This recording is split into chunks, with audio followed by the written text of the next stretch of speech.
Welcome to Ham Radio Perspectives. I'm Tom, WA9TDD. Yep, and I am Quin, K8QS. And today we're talking about the best ropes for HF wire antennas. And when you're suspending an HF wire antenna, the line you use needs to meet a few critical requirements. One, obviously, it must be non-conductive.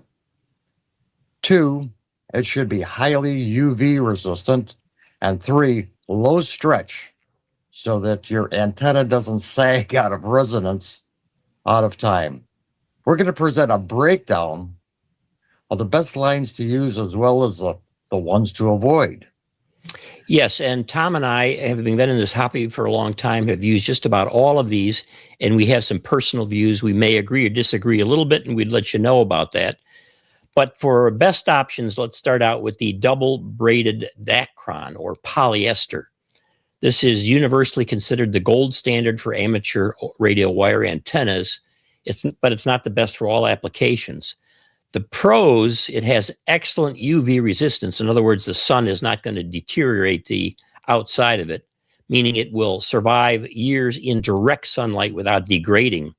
It has very low stretch. It holds knots incredibly well. In fact, once it gets tight, try to get the knot out.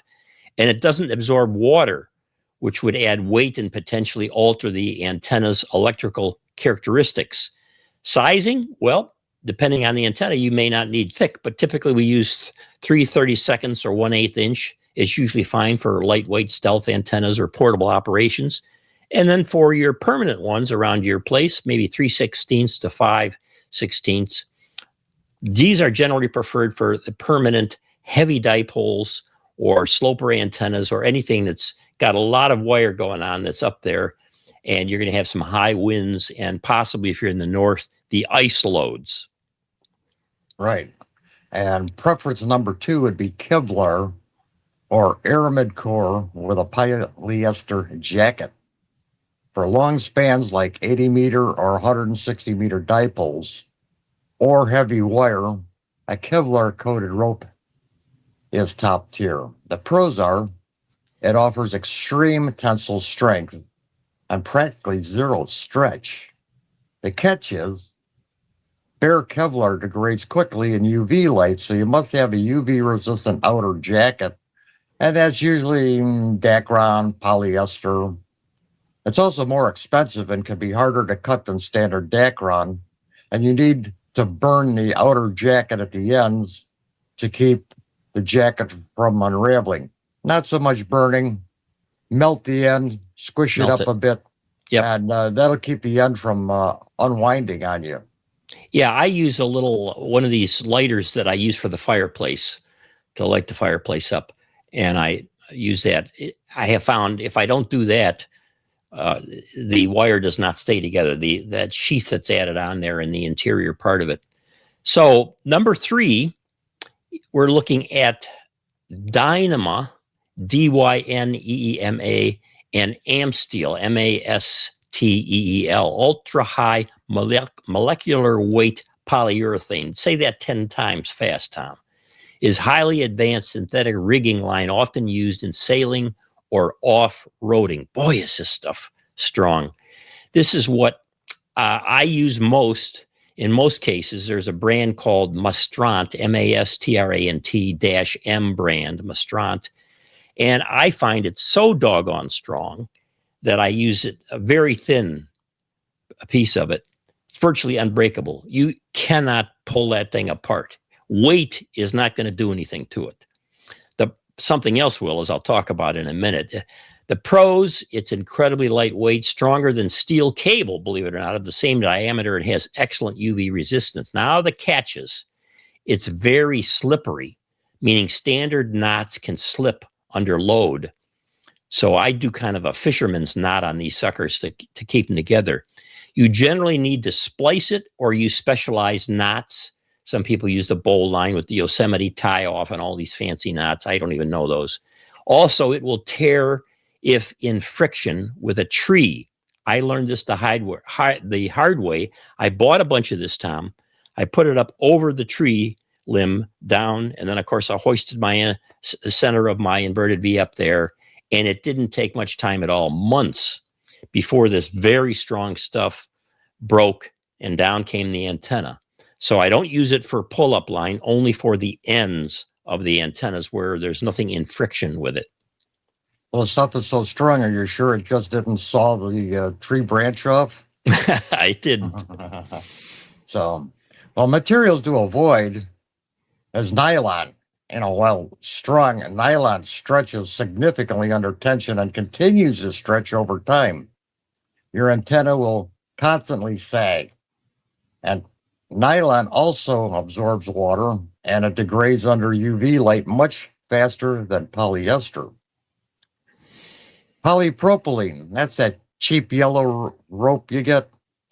This material is easily destroyed by UV rays. It will literally turn into powder, and I've seen it happen, and snap after a few months in the sun. Besides, you don't want to broadcast a goofy-looking line to your neighbors or your partner.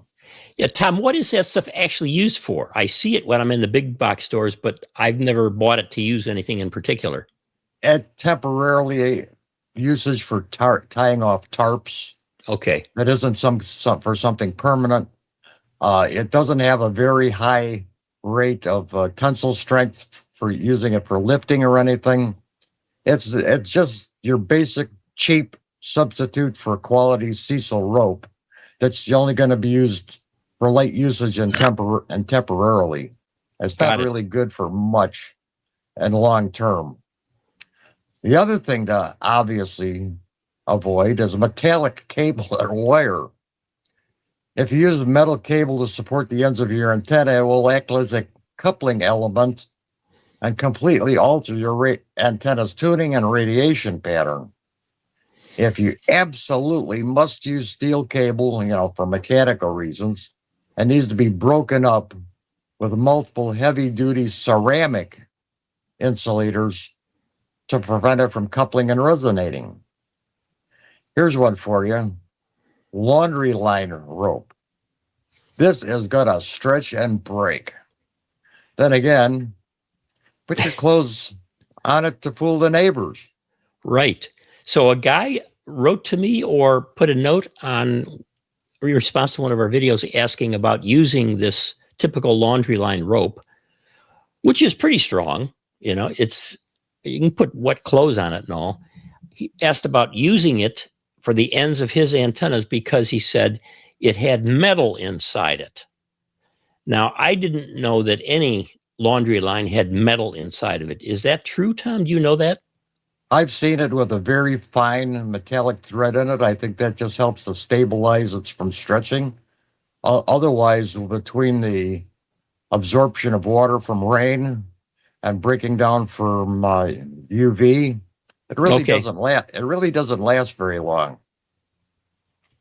Got it. Okay, just a few quick installation tips on this.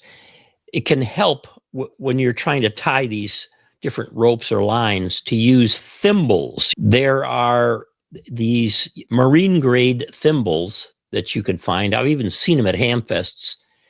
This can prevent the rope from chafing against the hard edge of the insulator as it moves in the wind. Another thing is always allow for tree sway if you're using tree and for any of the parts of the antenna. Let it sag. People often think that if you let the wire sag, part of it's going to be lower and you won't get out as well. Nonsense. Don't worry about it at all. Put the sag in there. Remember, the trees will sway and you might get a real strong storm coming through like we do in Western Michigan here, and it'll just rip that antenna right down. So these are some tips. We talked about the one on using the burning the ends of some cables too. If you need, use that as well. But I think you'll be able to do it with all of these, and we will put some links down below too for you to go and see some of these that you can purchase that we think are the better ones, just to give you a start in finding it and reading about it and seeing what it looks like. We are Ham Radio Perspectives. I'm Quin, K8QS. I'm Tom, WA9TDD, and if you think you have some better suggestions of what we propose here, shoot them down into the comments. Absolutely. We would love to learn from you, even though at our age it's hard to learn anything new and remember it for 2 days. 73, everybody.